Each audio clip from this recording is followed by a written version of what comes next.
हे everyone, welcome back to my channel. तर मी स्वाती माझ्या विगराडे फॅमिली या यूट्यूब चॅनलमध्ये आपलं स्वागत करते. आजचा जो व्हिडिओ आहे तो आहे माझ्या बहिणीच्या मुलीच्या लग्नाचा. तर ही आहे आमची क्यूटशी अशी नवरीबाई आणि हे आहे माझ्या बहिणी आणि त्यांच्या काही मुली.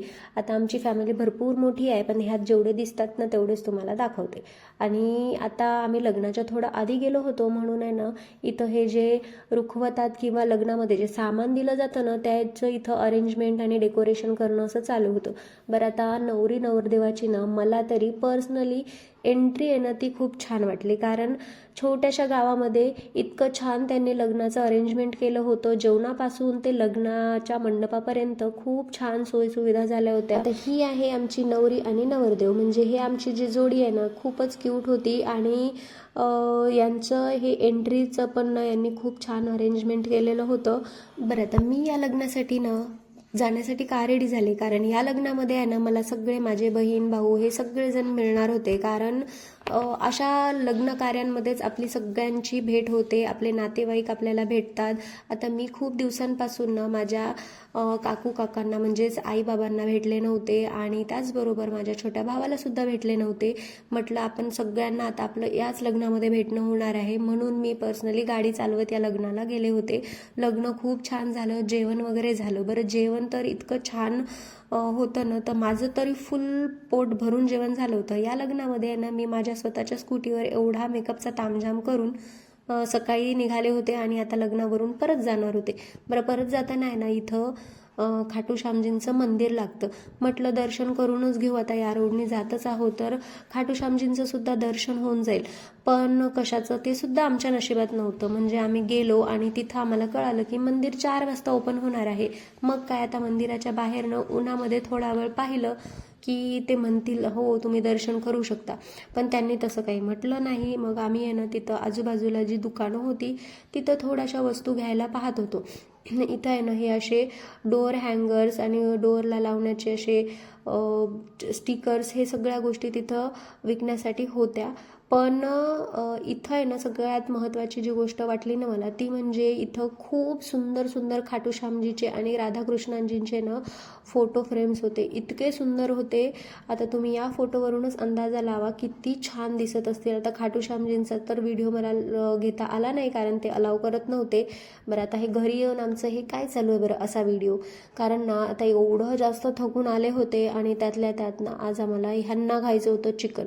तर यांनी आणलं होतं चिकन आणि यांना माहिती नाही की हा व्हिडिओ मी कशासाठी घेतले होते, कारण मला खूप राग येत होता आणि मला बनवायचा सुद्धा कंटाळा येत होता.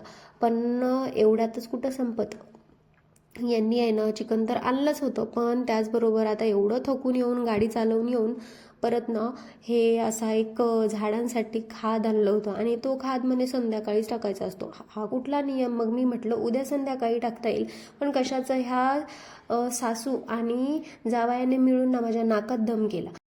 आता हे दोघं जण या खता टाकण्याच्या मागेच लागले होते. फायनली यांनी सगळ्या झाडांना खतं आणून टाकलीच. आता यांना झाडांचं एवढं जास्त क्रेज लागलेलं आहे सध्या तरी, कुठलेही झाड घेऊन येतात आणि त्याची कटिंगसुद्धा लावतात आणि झाडंसुद्धा लावतात. हो, ह्या झाडांचं क्रेज आहे ना खूप लागलं की खूपच लागतं, हे मला मान्य आहे, कारण मी सुद्धा त्याच फेजमधून गेलेली आहे. मी सुद्धा तसंच वेड लागल्यामुळे ना एवढं सगळे झाडं आणून घरामध्ये जमा केले.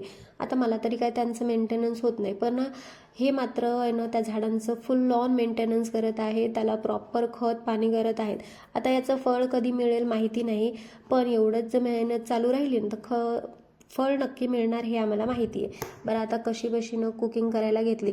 तर चिकनसाठीचा मसाला वगैरे सगळा प्रिपेअर करून ठेवला. आता फोडणी मारायची आहे. बॉडी साथ देत नाही आहे आणि डोकं काम करत नाही आहे. मी म्हटलं चला आता करायचं तर आपल्यालाच आहे, पण मग नंतर आठवलं अरे आपली तर आई आलेली आहे, ती तर आपल्याला मदत करणारच आहे, हे मला कुठं ना कुठं माहिती होतं. मग मी मसाला वगैरे प्रिपेअर करून दिला आणि म्हटलं की आता फोडणी तूच मार बाई. तर आपली दया फक्त आपल्या आईलाच येते हे तर आहेच. मग तिने छान असं चिकन वगैरे फोडणी मारलं आणि तिच्या हातचं चिकनसुद्धा आम्हाला खूप आवडतं. आता आवडतो हा भाग तरी वेगळाच झाला, पण आज मात्र कंटाळा भरपूर आला होता. आणि आपल्या पुढं कोणी असेल ना घरामध्ये कोणीतरी करणारं, तर आपल्याला कंटाळा तेव्हा जास्त येतो असं तरी मला वाटतं बरं. कारण तुमच्याबरोबर पण असं होतच असेल. आई दिसली की तिला पण आपल्याला कामाचा कंटाळा येतोच. बिचारीने माझ्यासाठी छान असं आम्हाला चिकन वगैरे बनवून खाऊ घातलं. आणि जेवण वगैरे झालं, त्यानंतर थोडंसं बाहेर गप्पा मारत बसलो आणि अशी आईची हेल्प आणि असं काहीसं लग्न, असा होता आमचा आजचा दिवस. तुम्हाला जर हा व्हिडिओ आवडला असेल तर व्हिडिओला लाईक करा, शेअर करा आणि चॅनलला सबस्क्राईब करायला विसरू